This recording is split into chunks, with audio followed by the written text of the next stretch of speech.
จะวิ่งไปจังสีนอนตามทางเหตุของประเพณีบ้านนอกจักสิตายจังไดเกิดบ่จังสิว่าน้องเป็นตายจังซี่ทายแล้วตายจังซี่แหละที่จริงก็ตายทั้งขางเนาะเขียดกลัวเนาะทายสิแล้วปู่สิได้กันแน่ตามที่ของประเพณีเพิ่นว่าทางฝ่ายพระเจ้าเท่านั้นลูกทั้งหนาเนาะตามที่ตามให้จะให้ช่วยยับใหญ่ใจช่วยออกก็จะให้แม่เจ้าเขายืนขึ้นเนาะนางที่นามาโลดน้ำมันน้อยยับปัญหา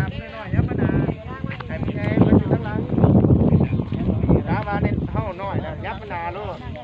มาพี่ก็ได้ลูกยับมาพี่มันมี2ยับมาครั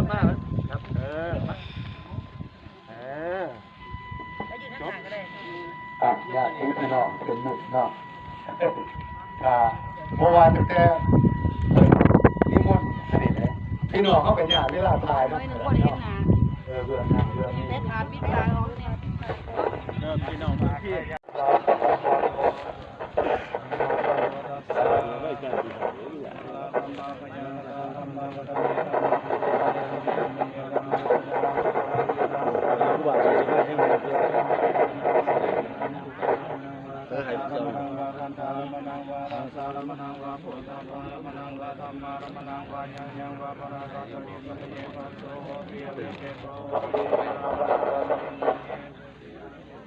เอาก็สื่อว่าน่าจะเป็นธรรมะเมธรรมะ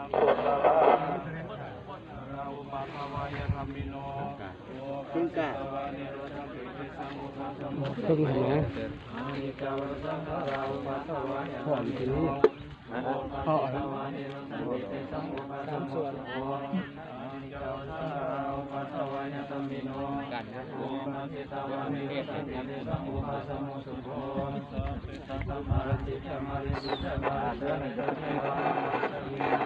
นั่นแหละก็ใช้รถผมใส่แล้วก็ชวนมันจะหมดมากไม่เอาน้อย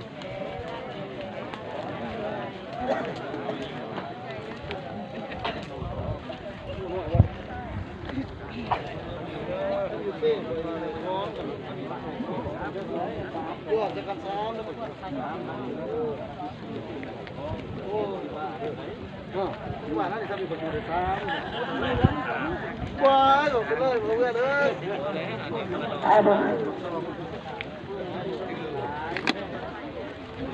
ได้อิสระข้าพเจ้าไม่ได้ไปมาในครอบครัวเนาะแต่ที่เขามีอย่างนี้กับอาจารย์เนาะทุกกิจกรรมทุกข้าวปลาทุกสิ่งทั้งนอกเนาะคือว่าวันจันทร์มีกับที่นี่มีวันจันทร์มีตั้งเนาะหรือวันคานเป็นตักบาตรสังฆทานเดี๋ยวก็แต่ในวันนั้นเราประทานนอกฉะนั้นเกี่ยวข้าวตาที่ทุกสิ่งทั้งนอกที่นี่เป็นจากขอจากหม้อที่ข้าวมาคนเดียวเนาะก็คือว่าอยู่ในวันที่หาคนเราประทานเนาะให้เราทานที่ตักบาตรสังฆทานเดี๋ยวก็ในวันนั้นเราประทานเนาะระหว่างลมนึงระหว่างสิบปี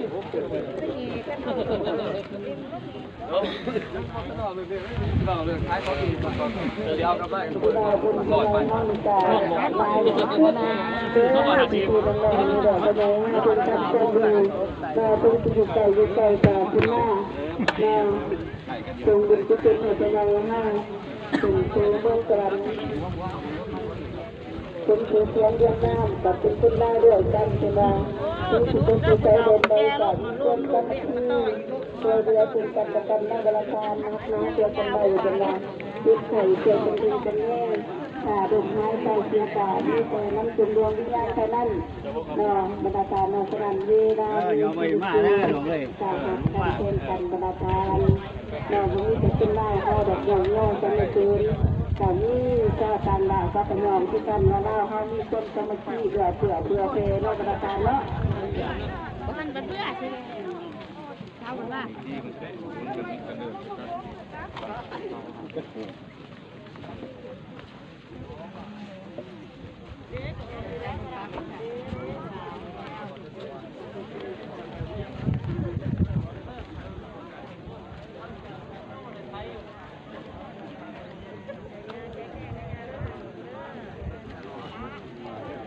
แต่โตเด้อผู้ใหญ่เอ้ย